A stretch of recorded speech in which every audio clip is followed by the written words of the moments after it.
Let's see बेटा, हमने microsporogenesis को लास्ट क्लास में स्टार्ट करा था, जहां हमने पढ़ा था कि माइक्रोस्पोरोजेनेसिस क्या था। उसको बिल्कुल स्टार्टिंग से एक बार स्टार्ट कर देते हैं ना।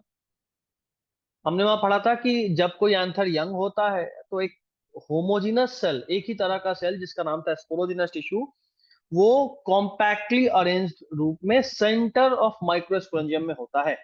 ठीक है। उसके बाद मैंने यहाँ पे कुछ एक्स्ट्रा पॉइंट नोट करके लिखवाया था, और अब भी उससे आगे चलते हैं, है ना। Let's move on. लिखिएगा, प्राइमरी स्पोरोजिनस सेल्स, आगे, primary sporogenous cells, primary sporogenous cells form microspore mother cell, form microspore mother cell. ध्यान रहे, इसको भी एमएमसी बोलते हैं। और आगे हम लोग पढ़ेंगे, जब फीमेल वाला पार्ट वहां पढ़ेंगे मेगास्पोर मदर सेल, उसको भी एमएमसी ही बोलेंगे, इस बात का ख्याल रखना। तो माइक्रोस्पोर मदर सेल भी एमएमसी है और मेगास्पोर मदर सेल भी एमएमसी है। ये दोनों ही 2N होते हैं, है ना। Inside the microsporangium,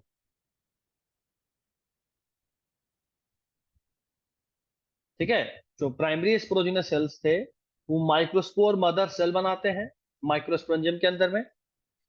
next, the formation of the formation of microspores,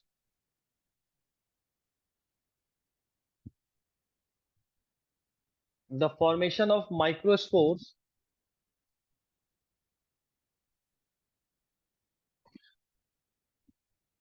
that is pollen grain,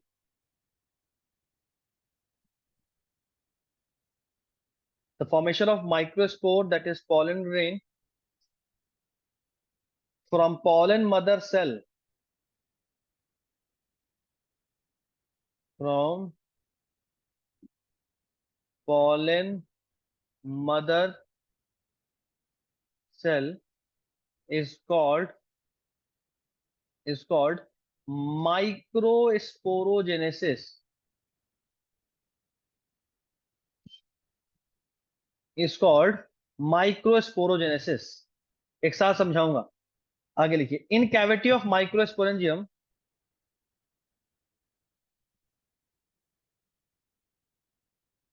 in cavity of microsporangium, in cavity of microsporangium, the microspore mother cells, the microspore mother, the microspore mother cells divide meiotically,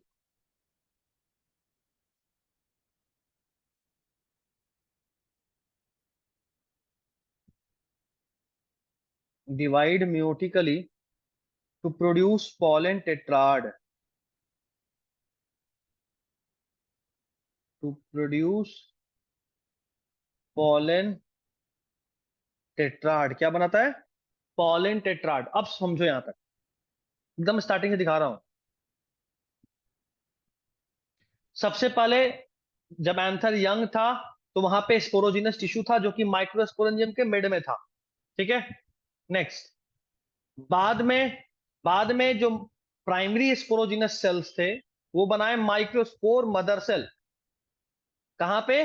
तो वही microsporangium के अंदर, यानी जो sporogenous tissue था ना, वही बनाया माइक्रोस्पोर मदर सेल। बाद में उस माइक्रोस्पोर मदर सेल से बना माइक्रोस्पोर यानी पॉलन ग्रेन। और इस पूरे प्रोसेस को बोलते हैं माइक्रोस्पोरोजेनेसिस। ठीक। अच्छा, माइक्रोस्पोरोजेनेसिस होता कैसे, वो अब बता रहा हूं। माइक्रोस्पोरोजेनेसिस में जो मेगास्पोरेंजियम का कैविटी था ना, वो जो कैविटी था पॉलन के एंथर के अंदर, उस कैविटी में माइक्रोस्पोर मदर सेल म्यूटिकली डिवाइड करता है, और जब वो म्यूटिकली डिवाइड करता है तो बनाता है पॉलन टेट्राड, यानी एक साथ 4 सेल, एक सेल से 4 सेल। अभी दिखाता हूं।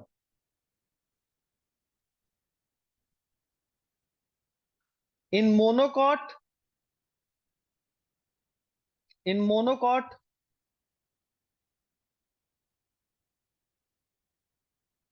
बाइल आइसोबाइलेटरल टेट्राड फॉर्म में से एक्स्ट्रा है। Iso bilateral tetrad is formed monocot में, है ना। When you talk about dicot, ये भी एक्स्ट्रा है। In dicot tetrahedral, tetrahedral tetrad is formed.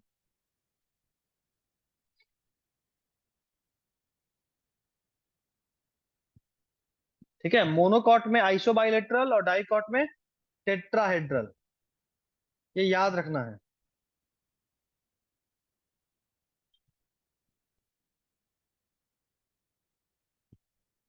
ठीक है। Yes sir.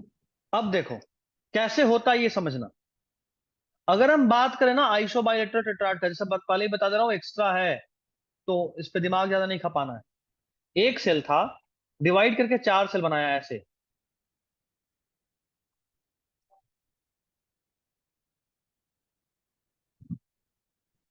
ऐसे 4 सेल बनाया है। ठीक है, चारों एकदम पास पास में है, समझ रहे हो। ये है आइसोबाइलेटरल टेट्राड। और टेट्राहेड्रल में कैसा होता है देखो,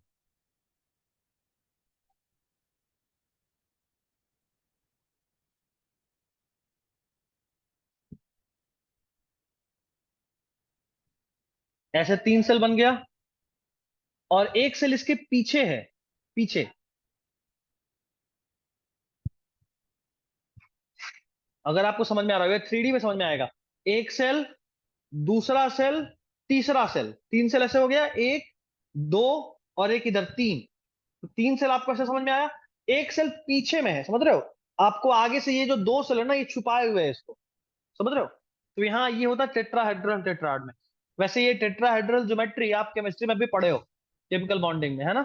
तो नाउ यू नो, मोनोकॉट में आइसोबाइलेटरल टेट्राड बनता है, डाइकॉट में टेट्राहेड्रल टेट्राड बनता है। कोई दिक्कत इसमें? सब लोग लिख लिए तो आगे बढ़े।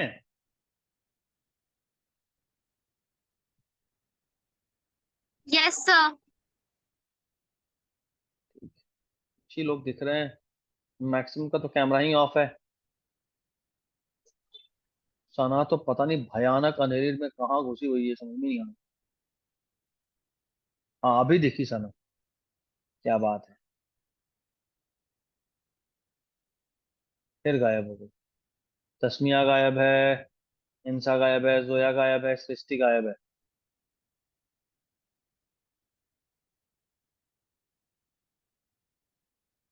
नेहा लास्ट क्लास में थी, नेहा तुम?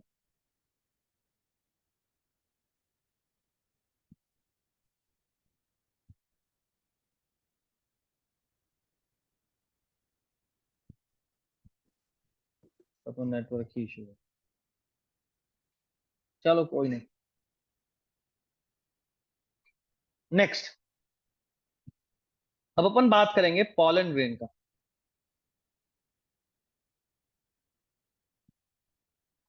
अभी तक पॉलन ग्रेन का फॉर्मेशन कैसे हुआ ये हमने देखा, ठीक है। माइक्रोस्पोर कैसे बना, तो जो एंथर था, एंथर बाइलोब्ड था, टेट्रास्पोरेंजिएट था। टेट्रास्पोरेंजिएट इसलिए क्योंकि डाई थीकस होने की वजह से हर लोब में 2-2 थीका, और हर थीका में एक एक स्पोरोजिनस टिश्यू। तो 4 माइक्रोस्पोरेंजियम था जिसके अंदर स्पोरोजिनस टिश्यू भरा हुआ था। तो चारों का चारों जो स्पोरोजिनस टिश्यू था उसमें बना microspore mother cell. Microspore mother cell meiosis के थ्रू बनाया माइक्रोस्पोर। ठीक, मियोसिस में एक सेल से 4 सेल बनता है, इसीलिए मेगास्पोर मदर सेल का एक सेल 4 पॉलन ग्रेन बना के दे रहा है अपने को, 4 माइक्रोस्पोर बना के दे रहा है। और वो चारों के चारों चिपके थे दो तरीके से। मोनोकॉट में आइसोबाइलेटरल तरीके से थे, जो अब मैंने आपको डायग्राम से दिखाया, और डाइकॉट में टेट्राहेड्रल तरीके से थे। एक्स्ट्रा है, बट एक सेल से 4 सेल बनना इज कॉमन, है ना। एक सेल से 4 सेल बनना इज कॉमन, यहां तक तो कोई दिक्कत नहीं। अब अपन बात करेंगे पॉलन ग्रेन का। पॉलन ग्रेन में लिखिए, pollen grain represents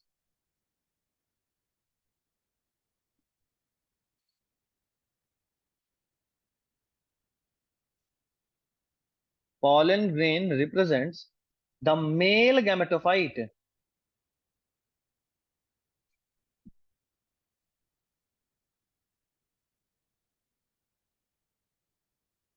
Pollen grain represents the male gametophyte. Next point.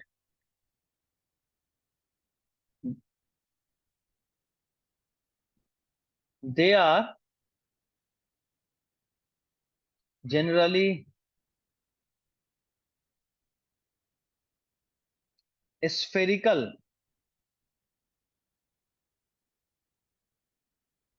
They are generally spherical, measuring about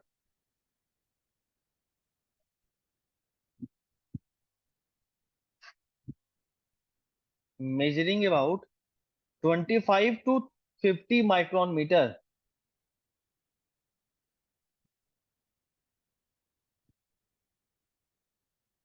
in diameter कर दो।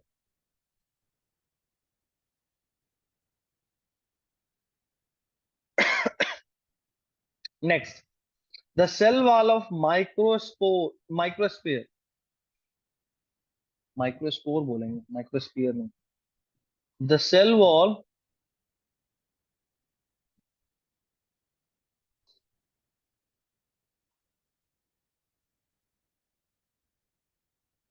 माइक्रोस्पोर, ये बहुत इंपॉर्टेंट है, सवाल आता है। The cell wall of microspore, microspore के सेल वॉल को क्या बोलते हैं? स्पोरोडर्म। क्या बोलते हैं बेटा? Sporoderm. The cell wall of microspore यानी sporoderm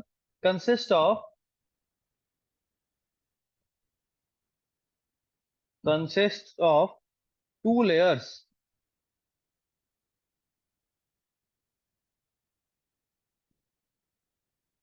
consists of 2 layers. Outer is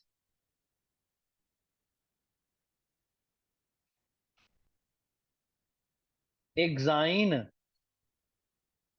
outer को क्या बोलते हैं बेटा? Exine. And inner is intine. Outer को बोलते हैं एक्साइन और अंदर वाले को क्या बोलते हैं? इंटाइन। बहुत इंपॉर्टेंट है, ध्यान रखना। ये जो इंटाइन है ये कंटिन्यूअस लेयर है, जबकि जो एक्साइन है वो डिसकंटिन्यूअस है, कहीं कहीं यहाँ पे गैप है। ठीक है, खैर, ये जो एक्साइन है ये खास चीज से बना होता है, इसको बोलते हैं स्पोरोपोलेनिन। क्या बोलते हैं? स्पोरोपोलेनिन। और इस स्पोरोपोलेनिन में एक खास बात होता है, no enzyme that can degrade this sporopollenin is known yet. आज तक इतना साइंस एडवांस कर गया, फिर भी कोई भी ऐसा एंजाइम हम नहीं जानते हैं जो कि इस स्पोरोपोलेनिन को डिग्रेड कर सके, इसको डाइजेस्ट करा ही नहीं जा सकता, इतना स्ट्रांग होता है। तो ऑब्वियसली सोचो कि अगर पॉलन ग्रेन में कंटिन्यूअसली आउटर बाउंड्री ही स्पोरोपोलेनिन का होता, तो अंदर से पॉलन ट्यूब निकलता कैसे? है ना, क्योंकि पॉलन ट्यूब तो तभी निकल सकता है ना जब उसको डाइजेस्ट करे, उसको डिकम्पोज करे, या वहां नहीं हो स्पोरोपोलेनिन। तो इसीलिए इंटाइन तो कंटिन्यूअस है, लेकिन एक्साइन कंटिन्यूअस नहीं होता। एक्साइन स्पोरोपोलेनिन का बना होता है और डिसकंटिन्यूअस होता है, कुछ गैप्स होते हैं जहां पे ये स्पोरोपोलेनिन एब्सेंट होता है, और जिस जगह पे इस स्पोरोपोलिन का एब्सेंस है उस जगह को बोलते हैं जर्म पोर, और वहीं से हमारा पॉलन ट्यूब निकलता है। कोई दिक्कत यहां तक? बताना एक बार, इतना में कोई नो दिक्कत? सर। सर अभी समझे? जैसे ये स्पोरोपोलिन वाला चीज है, आउटर बाउंड्रीज ऑफ स्पोरोपोलिन बहुत हार्ड लेयर है, कोई एंजाइम उसको डिकम्पोज नहीं कर सकता, इसीलिए वो कंटिन्यूअस नहीं होता। और जहां वो नहीं होता है उस जगह को बोलते हैं जर्म पोर, और जर्म पोर से ही इंटाइन के एक्सटेंशन के फॉर्म में निकलता है पॉलन ट्यूब। डन यहां तक? सारे लोग एक बार बताओ। सर जंप Yes, और फिर sir. से बता। जर्म पोर अभी लिख के दूंगा, बहुत लिखवाए हैं वसीम, कुछ का बात कर रहे हो, टाइम कब से क्लास का था, तुम 20 मिनट लेट हो, 15 मिनट पढ़ाई हुआ है। खैर चलो जौनपुर लिखवाता हूं फिर से एक बार, फिर समझ में आएगा। नेक्स्ट पॉइंट, कलर चेंज कर रहा हूं ताकि समझ में आए। लिखिए, the exine is made up of sporopollenin.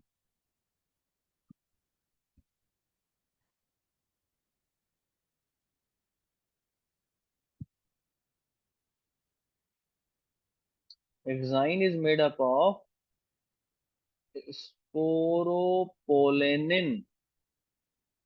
which is one of the most resistant, which is one of the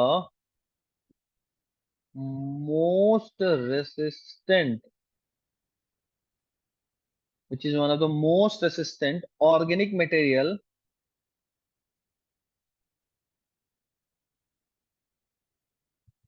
organic material which can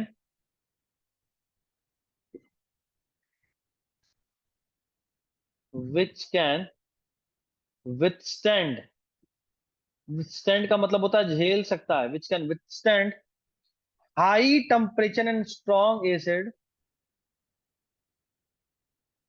high temperature, strong acid and alkali।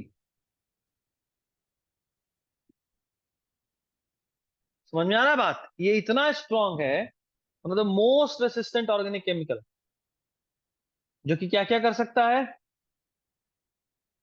High temperature भी झेल सकता है, strong acid भी झेल सकता है, और alkali भी झेल सकता है। लिख लो जल्दी से और फिर बताओ। हो गया सर। सबका हो गया? यस। यस। चलिए ठीक है फिर। Yes sir. Next point, no enzyme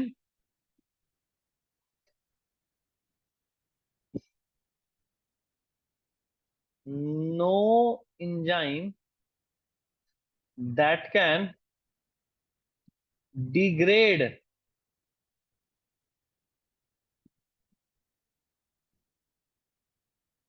no enzyme that can degrade sporopollenin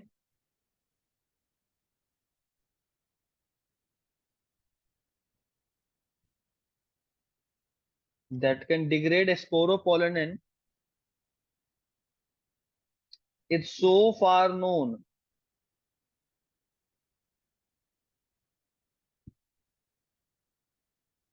वही बहुत मुश्किल हो रहा है, it's so far known। ठीक है, next point,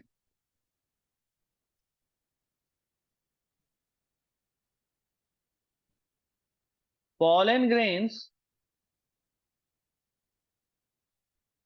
are well preserved as fossil,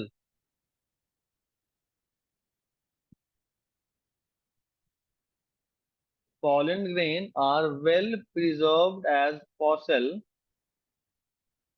due to, या ऐसे, हाँ ड्यू टू ही कर लो, due to sporopollenin, due to sporopollenin. अक्सर जो पॉलन ग्रेन है ना वो फॉसिल के फॉर्म में प्रिजर्व हो जाता है, कारण कि भाई भले ही प्लांट मर जाए, सब कुछ मर जाए, लेकिन पॉलन ग्रेन अगर एक बार रिलीज हो गया तो वो तो डाइजेस्ट होगा ही नहीं, वो तो इस दुनिया में प्रेजेंट है तो प्रेजेंट है। तो चूंकि ये वो सब बहुत लंबा समय तक प्रेजेंट रह जाता है, वो डिकम्पोज ही नहीं होता, इसीलिए वो अक्सर फॉसिल के फॉर्म में मिलता है हमें। ठीक है। अच्छा, उसके अलावा ना ये जो स्पोरोपोलेनिन होता है ये बहुत ही सिंपल नहीं होता, ये बड़े ही सुंदर सुंदर डिजाइन के फॉर्म में होता है। तो अगर आप कभी पॉलन ग्रेन को माइक्रोस्पोर के अंदर देखोगे ना, तो क्या गजब फैसिनेटिंग तरह का डिजाइन दिखेगा। तो लिखते हैं, the exine exhibits a fascinating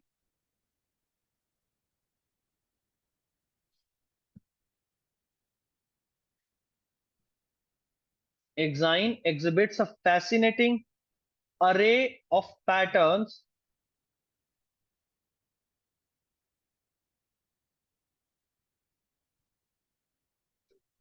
array of patterns and designs on it।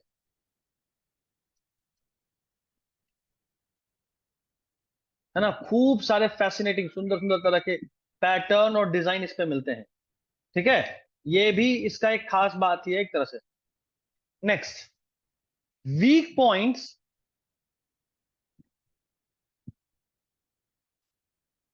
weak points are present upon the exine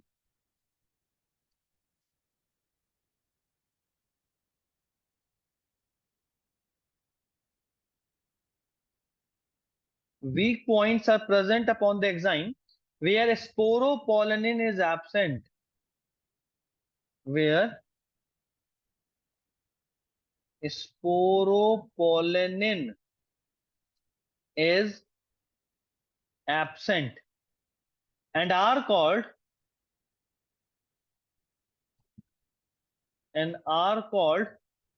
germ pores and are called germ pores from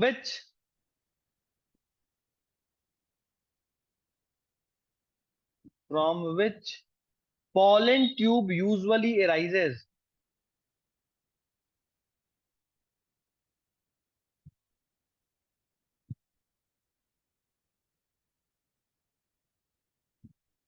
From which pollen tube usually arises as an extension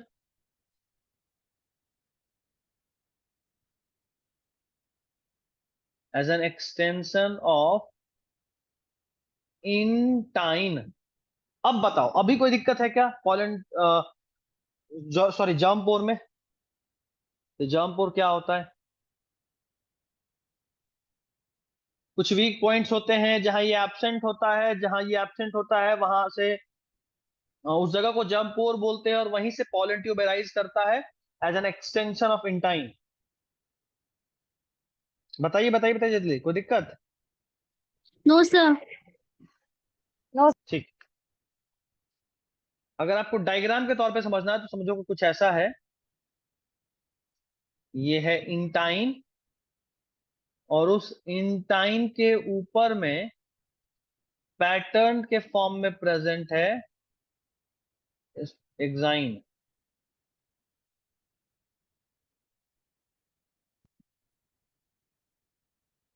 समझ रहे हो, ये है क्या? Exine. ये क्या है? Intine.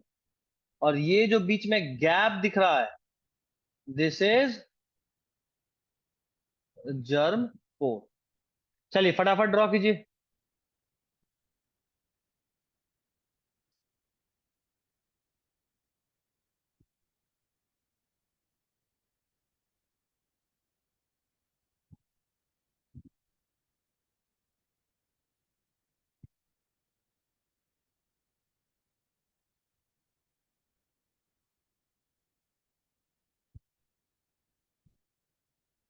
हो गया?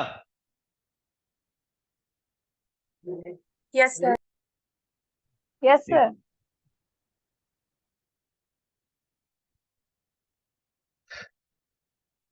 आज ट्यूसडे है ना? हाँ ठीक है।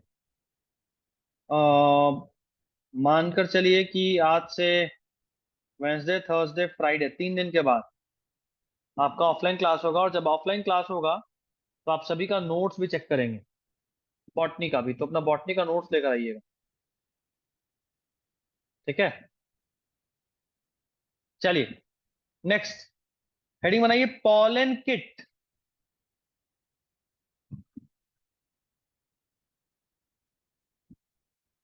पॉलन किट लिखिए, बगल में ही लिख सकते हो, चाहो तो ब्रैकेट में पॉइंट ही कर लो। Mostly found in insect pollinated plants,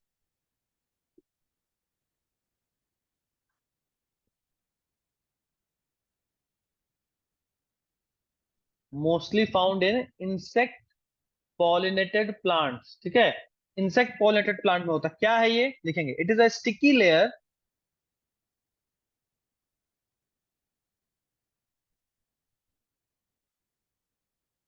it is a sticky layer found in found on exine of found on exine of mature pollen grains, mature pollen grains. Mature pollen grain के ऊपर एक sticky layer होता है, खासकर exine के ऊपर। अभी अभी हमने पढ़ा एक्साइन और इंटाइन क्या था, तो स्पोरोडर्म का पार्ट था। स्पोरोडर्म क्या था भाई, पॉलन ट्यूब के, सॉरी पॉलन ग्रेन के सेल वॉल को बोले थे, है ना। ये टैपेटम कंट्रीब्यूट करता है, इट इज कंट्रीब्यूटेड। अगर आपको टैपेटम याद है, 4 लेयर पढ़े थे अपन, यस सर, कॉन्ट्रीब्यूटेड बाई, ठीक। ये अंदर वाले लेयर को बोलते हैं। हाँ हाँ हाँ बिल्कुल, कंट्रीब्यूटेड बाई टैपेटल सेल्स। आप लोगों को डीपीपी भेजा हो कि नहीं, सेक्सुअल रिप्रोडक्शन प्लानिंग प्लांट्स का? नहीं सर। ठीक, आज भेज दूंगा। It is contributed by tapetal cells. Next point, it attracts insect, attracts insects. ये इंसेक्ट के पास आता है, और जैसे ही इंसेक्ट उसके पास आएगा ना, मतलब इंसेक्ट को अट्रैक्ट करता है, और जैसे ही इंसेक्ट इसके पास आएगा तो उसमें चिपक जाता है। Attract insects and अडेयर्स,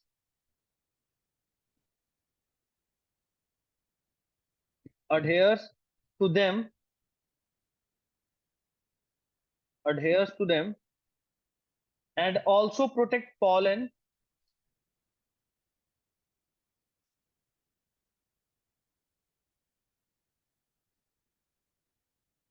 also protect pollen from UV rays। pollen grain को यूवी रेज से बचाता भी है, ये भी इसी का काम है, ठीक है। और एक और बात कर ले, इंटाइन का जो छूट गया था, ये pollen किट एक्चुअली में उस एक्साइन का ही सब टॉपिक था, ठीक है। अब वापस पुराने कलर पे आते हैं। सर, हाँ जी, सर वो कैपिटल सेल है वो प्रोटेक्ट करता है। टैपेटम कंट्रीब्यूट करता है। ये जो पॉलन किट है ना, ये कैसे बनेगा, तो ये टैपेटम के सेल से बनता है, ठीक है। पॉलन सर वो किट नहीं इज बोल मेड बाय रहे थे कि टैपेटल सेल्स, और प्रोटेक्शन का काम ये पॉलन किट करता है, ये स्टिकी लेयर करता है, ठीक है। ओ ठीक है सर। हाँ, नेक्स्ट, इंटाइन के लिए, the intine is a thin and continuous layer, the intine is a thin and continuous layer, thin and continuous layer made up of cellulose and pectin, made up of cellulose and pectin। चलिए, यहां तक done है या कोई दिक्कत है बताइए।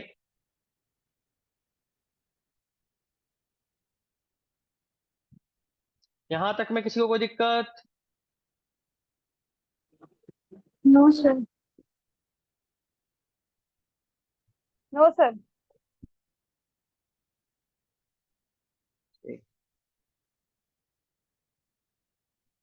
सब लोग यहां तक लिख लिए हो?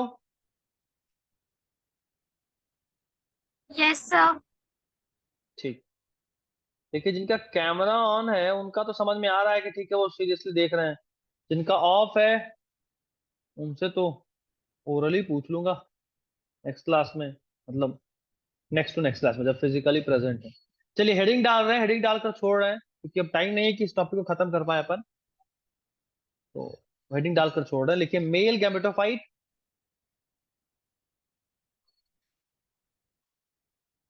And its development.